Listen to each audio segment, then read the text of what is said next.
ठरलं तर मग या मालिकेच्या आजच्या एपिसोडमध्ये आपण पाहत असतो की ते संतोष खरं प्रियाचं नाव घ्यायला इथे तयार झालेला असतो. तेव्हा अर्जुन म्हणतो, तुला जे काही सांगायचं आहे ते सांग, असं म्हणून साईटला ऑडिओ लावून ठेवलेला असतो. आणि संतोष काही न विचार करता आता प्रियाचं नाव घेतलेलं असतो.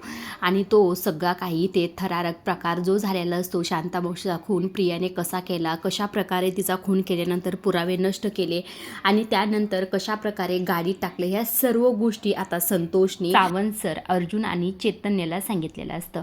आता संतोषला प्रियाची मदत केल्यामुळे खरं इथे पश्चाताप होत असतो. तेव्हा इथे अर्जुन म्हणत असतो, हे बघ, तू आम्हाला सांगितलंस त्याचा फायदा तुला नक्कीच होईल, पण प्रियाला तू एवढा मोठा गुन्हा करण्यासाठी मदत केलीस, त्यामुळे खरं तुला शिक्षा तर भोगावीच लागेल. पण तुला शिक्षा कशी कमी होईल याचा मी नक्कीच विचार करू शकतो. पण त्यानंतर खरं तर तुला आणि तुझ्या बायकोला कुणीही त्रास देणार नाही, कुणीही तुमचं वाकडं करणार नाही, असं इथे म्हटल्यानंतर संतोष म्हणत असतो, हो, ही मी शिक्षा भोगली ना, त्यानंतर खरं तर मी कुठलाही गुन्हा करणार नाही. त्यावेळेस खरं तर इथे संतोषची बायको देखील आलेली असते. तिला पाहून खरं तर संतोषच्या डोळ्यात इथे पाणी आलेलं असतं. आल्याबरोबर तिला म्हणतो, तुला प्रिया मॅडमने त्रास तर नाही ना दिला? त्यावर खरं संतोषची बायको म्हणत असते, तुम्ही शांत व्हा, मी सगळं काही तुम्हाला सांगते, असं म्हणून आता ह्यांचा जो काही प्लॅन असतो, नाटक असतं, हे सगळं काही संतोषला सांगितलेलं असतं.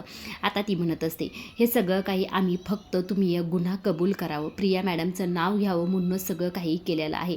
पण या सर्व गोष्टीत एक गोष्ट खरी आहे की माझं ऑपरेशन करण्यासाठी अर्जुन सर आणि सायलीताई तयार आहे. ते सगळं काही माझ्या ऑपरेशनचा खर्च करणार आहे, त्यामुळे तुम्ही अजिबातच काळजी करू नका.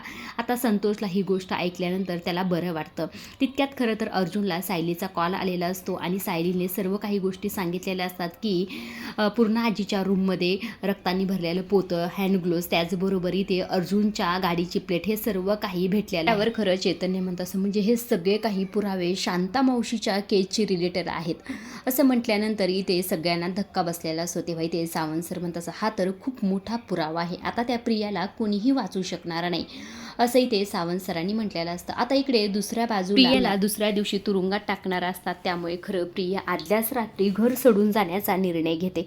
पण बाहेर पोलीस तैनात असतात, त्यामुळे तिला बाहेर कसं जावं याच गोष्टीचा तिला विचार येतो. पण मात्र प्रिया आयडिया करणार नाही. असं होईल का? ती दुसऱ्या दरवाजाने आतमध्ये जाते आणि ते जोरजोरात कुंड्या खाली फेकून देते. आता जोराचा आवाज झाल्यामुळे पोलीस दोन्हीही आतमध्ये जातात. आतमध्ये गेल्याबरोबर पाहतात तर कोणीच नसतं. पण आवाज कशाचा झाला असा प्रश्न त्यांना पडलेला असतो. आता ते आतमध्ये असतात तोपर्यंत खरं जी काही प्रिया असते ती दुसऱ्या दरवाजातून इथे बाहेर आलेली असते आणि स्वतःच्याच मनाशी म्हणत असते, आता काय मी यांच्या तावडीत सापडत नसते, काही दिवस लपून राहते आणि मग परत येते आणि मग यांच्या आयुष्यात असं काही वादळ आणेल ना की यांना कुठे लपावं हे सुद्धा कळायचं, असं म्हणून तिथून पळ काढते. इकडे पोलिसांना आतमध्ये कोणी मिळत नाही, त्यामुळे दरवाजा लावून परत बाहेर उभा राहतात. आता पळ काढून प्रिया खरं तर बस स्टॉपवर उभा असते. तेव्हा खरं तर इथे तिला मंजिरी पाहते. मंजिरीने पाहता क्षणी ती म्हणत असे, ही प्रिया इथे काय करते एवढ्या रात्रीचं, काहीतरी गडबड असेल, असं म्हणून लगेच लपून बसते आणि ते सायलीला फोन करते. एवढ्या रात्रीचा फोन केल्यामुळे सायली थोडी घाबरते. काय झालं मंजिरी, एवढ्या रात्रीचा फोन केलास? तेव्हा मंजिरी म्हणत असते, हो अगं, तेवढंच महत्त्वाचं काम आहे म्हणूनच केला. तेव्हा सायली म्हणते, घरी काही झालं आहे का? अगं नाही, घरी काही झालं, मी पनवेलला आले आणि ते बस स्टॉपवरनं जात होते तेव्हा मी ते प्रियाला पाहितलं, तिच्या हातात बॅग आहे, बहुतेक ती बसची वाट बघते आणि ती पनवेल सोडण्याचा विचार करते. हे ऐकल्यानंतर सायलीला तर धक्काच बसतो. आता सायलीच्या आवाजाने ते अर्जुन सुद्धा उठलेलं असतं. तेव्हा ते सायली म्हणत असते, काही कर आणि तिला तिथेच अडवून ठेव. प्रियाला कळले की ती आता वाचू शकणार नाही, म्हणूनच ती पळून जायचा प्लॅन करते, असं म्हटल्यानंतर इकडनं मंजिरी म्हणत असं, मला अंदाज आलाच होता ती असं काहीतरी करते, पण तू काळजी करू नकोस, मी आहे इथे, मी तिला इथून सहजासहजी हलवून देणार नाही, असं म्हटल्यानंतर सायली म्हणते, थांबती तुला जुमावणार नाही, तुझ्या मदतीला माझी दुसरी मैत्रीण मी पाठवते, तुम्ही दोघी मिळून तिला घरी घेऊन या. इथे पोलीस सुद्धा मंजिरी म्हणत असते की बघ, हिने रंग हिचे दाखवलेच, ती माझ्या पुढेच आहे ग, तू काळजी करू नको, आता मी हिला कुठंही हलवून देत नाही, असं इथे म्हटल्यानंतर सायली आता इथे फोन ठेवते. आता सायली आणि अर्जुन तिच्या स्टोरूममध्ये जाण्यासाठी निघालेले असतात. इकडे प्रियाला खरं इथे बस मिळत नसते, त्यामुळे ती दुसऱ्या स्टॉपला जाण्याचा विचार करते, तिथून निघून जाते. तेव्हा मंजिरी सुद्धा तिचा इथे पाठलाग करत असते. आता इकडे सायली आणि अर्जुन प्रियाच्या त्या स्टोरूममध्ये आलेले असतात. तेव्हा खरं तरी ते अर्जुन म्हणत असतो, प्रियावर पोलिसांची नजर होती तरी सुद्धा ती पळून गेले, म्हणजे तिने परत एकदा दाखवून दिले की ती काही करू शकते, असं म्हटल्यानंतर इथे सायली म्हणत असते, तिने खूप हुशार बिचारीने हवालदारांना कशात तरी गुंतून ठेवलं असेल आणि मग तिथून पळ काढली असेल. तेव्हा इथे अर्जुन म्हणत असतो, तू कुणाला तरी मंजिरीच्या मदतीला बोलवणार होतीस ना, कोण आहे असं म्हटल्यानंतर इकडनं जी काही सायली असते ती म्हणत असते, आहे माझी एक मैत्रीण. असं म्हणून आता इथे सायलीने रमाला कॉल केलेला असला. रमाला फोन करून इथे तिने सांगितलेलं असतं की तू माझी मदत करशील का गं. तेव्हा रमा म्हणते, अगं हो करणारच की मदत, सांग ना नेमकं काय करायचं आहे. तेव्हा खरं तर सायली म्हणत असते, तुला तर माहिती आहे ना प्रिया कशी. प्रिया खरं तर इथे घरी पोलिसांच्या नजर कैदेत होते, मात्र ती इथून निसटली गं आणि मंजिरीला ती बस स्टॉपवर दिसली. तू जाऊ शकतेस का गं मंजिरीच्या मदतीला. असं म्हटल्यानंतर इथे रमा म्हणत असते, अगं तू काळजीच करू नको, त्या बस स्टॉपच्या शेजारीच मी राहते, मी जाते मंजिरीला कॉल करते आणि विचारते नेमकं कुठे आहे, तू काळजी करू नको. तेव्हा इथे सायली तिचे आभार मानत असते. सायलीने फोन ठेवल्यानंतर खरं रमा इथे मंजिरीला सगळ्या गोष्टी फोन करून विचारत असते. मंजिरीने छान असा प्लॅन सांगितलेला असतो आणि तो रमाला आवडलेला सुद्धा असतो. आता प्लॅनिंगप्रमाणे ते प्रियाला त्या पकडणार असतात. इकडे प्रिया पळत असते, मंजिरी तिच्या मागे असते.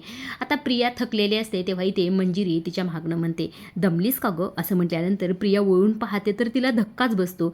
तेव्हा इकडनं मंजिरी म्हणत असते, प्रिया मलाही दमवलंस आणि तू पण दमलीस गं, पण तुला दमून नाही चालणार, तू पळून गेलीस ना, मग तुला असं दमून कसं चालेल बरं. पण असं म्हणून आता इथे प्रिया परत पळते आणि मंजिरी तिच्या मागे पळत असते. आता प्रियाने किती जरी पळ काढला तरी मंजिरी काय तिला सोडत नसतं. प्रिया पुढे असते, मंजिरी तिच्या मागे असते. आता खरं तर इथे मंजिरीने प्लॅन केलेलं असतं बरं का, पण प्रियाला कुठे माहिती आहे. आता प्रिया पळते पळते पळते खूप पळलेली असते आणि एका जाग्यावर जाऊन थांबते आणि ती म्हणत असते, मंजिरी तुला काय वाटलं ही प्रिया इतक्या सहजासहजी तुझ्या हाताला लागेल. अजिबात नाही, मी कुणाच्याही हाताला लागत नसते. असं म्हणून इथे साईडला उभा राहिलेली असते. तर वरती पाहते तर काय, वरती असते ती म्हणजे रमा. रमाला पाहून तर इथे प्रियाला धक्काच बसतो. प्रिया म्हणते, अगं रमा तू इथे. तेव्हा इथे रमा म्हणते, हो तुला पकडायला आले ना गं. तेव्हा प्रिया म्हणते, हे सगळं काही करून तुम्हाला काय मिळणार आहे. तेव्हा रमा म्हणते, समाधान. सारख्या दुष्ट मुलीला शिक्षा देण्यास समाधान आम्हाला मिळणार. अगं तुझी जागा इकडे बाहेर नाही, तुरुंगात आहे. असं म्हटल्यानंतर प्रिया लगेच तिथून पळ काढत असते बरं का. तेव्हा रमा म्हणते, अगं तिकडे कुठे चालली आहेस, तिथं तर शेवट होतो की रस्त्याचा. तेव्हा लगेच जी काही प्रिया असते दुसऱ्या रस्त्याने जात असते. तेव्हा लगेच रमा म्हणत असते, अगं तिकडं पोलीस स्टेशन आहे, पोलीस स्टेशनमध्ये जायचं आहे का तुला. तेव्हा लगेच प्रिया स्वतःचे पावलं थांबवते आणि ते जे काही गेट असतं त्या गेटच्या दिशेने तिथून धावते.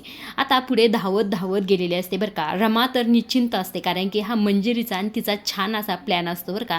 आता इथे प्रिया धावत असते आणि डायरेक्ट जाऊन इथे मंजिरीच्या गळ्यातच पडते बरं का. म्हणजे मंजिरी तिच्या समोर आलेली असते. परत प्रिया पळायला बघते बरं का. तेव्हा मंजिरी म्हणते, अगं आमच्यापासून कुठे आणि किती पळशील ग प्रिया, तू कुठेही जा पण आमच्यापासून तुला आता कोणीही वाचू शकणार नाही. तू कितीही लपून बस, आम्ही तुला काय आता सोडत नसतो. तू कितीही ठामपणे उभा राहण्याचा प्रयत्न कर, पण आम्ही तुला खाली पाडणारच. असं म्हणून खरं मंजिरी तिला अक्षरशः चिखलात ढकलून देते बरं का. तेव्हा प्रिया म्हणते, हे सगळं काही करून तुम्हाला काय मिळणार आहे, त्या सायलीची मदत करून तुम्हाला काय मिळणार आहे. असं म्हटल्यानंतर इकडनं मंजिरी म्हणते, तुझ्यासारखी कीड या पृथ्वीवरून नाहीशी होईल, या गोष्टीचं आम्हाला समाधान मिळेल. ही छोटीशी आमची मदत सायलीला होईल. असं इथे म्हटल्याबरोबर प्रिया म्हणत असते, या प्रियाला कुणीही पकडू शकणार नाही. असं म्हणून इथे उठण्याचा प्रयत्न करत असते, मात्र परत परत त्या चिखलात पडत असते बरं का. आता कशी बशी उठते आणि तिथून पळ काढते. आता इथे मंजिरी म्हणतात, तू कुठेही पळ ग, पण आमच्यापासून तुला आता प्रिया कुणीही वाचू शकणार. प्रिया पळत असते बरं का. कितीही पळली तरी आता प्रियाला इथे ह्या दोघी काही सोडणार नाहीत. आता इथे रमा लगेच समोर येते. रमाला पाहताच खरं प्रियाला तर धक्काच बसलेला असतो. तेव्हा इथे रमा म्हणत असते, तुला काय वाटलं आम्हाला चकवा दिलास. अगं तू जमिनीत जरी तुला गाडून घेतलंस ना तरी सुद्धा तिथून आम्ही तुला शोधून काढू आणि तुला तुझ्या पापाची शिक्षा देऊ. मी काहीतरी पुण्य केलं असेल म्हणूनच तुला धडा शिकवण्याची मला संधी मिळते. चल तुझी सायली आणि अर्जुन वाट बघतेत. असं म्हटल्यानंतर प्रिया हात झटकत असते बरं का. तेव्हा इथे रमा जी असते ती इथे कचऱ्याचा एक ढिग असतो, त्या कचऱ्याच्या ढिगावर अक्षरशः प्रियाला अशी ढकलून देते बरं का. प्रियाची काय हालत झाली. प्रिया आता कशीबशी त्या ढिगावर उडते आणि तिथून सुद्धा पळ काढत असते. म्हणजे रे निवांत असते कारण की तिला माहीत असते ही प्रिया कुठे जाऊन पोहोचणार आहे. आता प्रिया धावते धावते आणि समोर पाहते तर काय, तर ती सुभेदारांच्याच घरी येऊन पोहोचलेली असते. आता तिथून सुद्धा पळण्याचा प्रयत्न करत असते. प्रियाला तर काय झालंय हेच कळत नसतं. तितक्यात खरं मंजिरी आणि रमा सुद्धा तिथे आलेल्या असतात.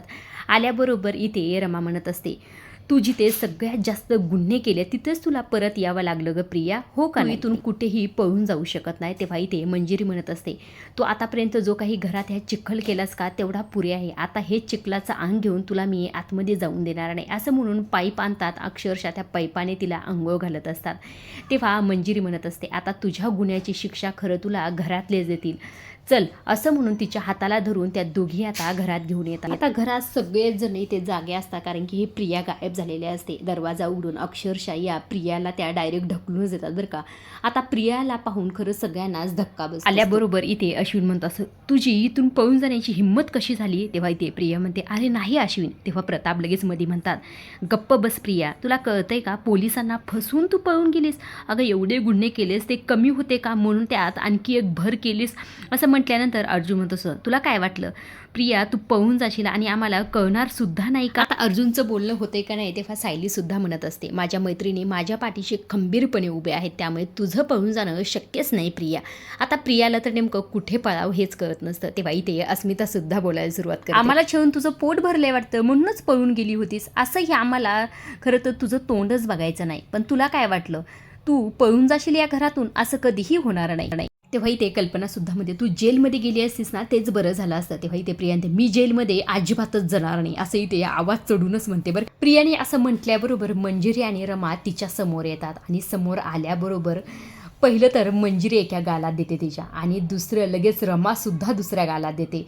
अशा करून सनकन 2 गालात 2 तिला चापटी बसलेले असतात. प्रिया तर गालाला हात धरूनच उभा राहिलेली असते. तेव्हा इथे मंजिरी म्हणत असते, सासू पुढे आवाज चढवताना तुला लाज वाटली नाही का ग? तुला माणसांची किंमत नाही, नात्याची किंमत नाही, ह्या सर्व गोष्टीची तुला शिक्षा मिळते. आता रमा सुद्धा म्हणते, तुला नरकात सुद्धा जागा मिळणार नाही प्रिया, आणि इतके पाप करून तू पळून जाण्याचा विचार करतेस. तेव्हा इकडनं मंजिरी म्हणत असते, अगं तुला मदत करत असतील ग तुझे वाईट प्रवृत्तीचे माणसं, पण आम्ही सायलीच्या मदतीने सगळ्या मैत्रिणी आहोत आणि तुला शिक्षा नक्कीच मिळवून देणार असं इथे मंजिरी म्हणत असते. प्रियावर तर इतके सपसप वारे होत असतात ना, प्रियाला कुठे तोंड लपवावं हेच कळत नसतं. तेव्हा इथे इकडनं अश्विन म्हणत असतो, हवालदार हिच्यावर असं लक्ष ठेवा ना की ही परत पळून जाण्याचा विचार सुद्धा करणार नाही.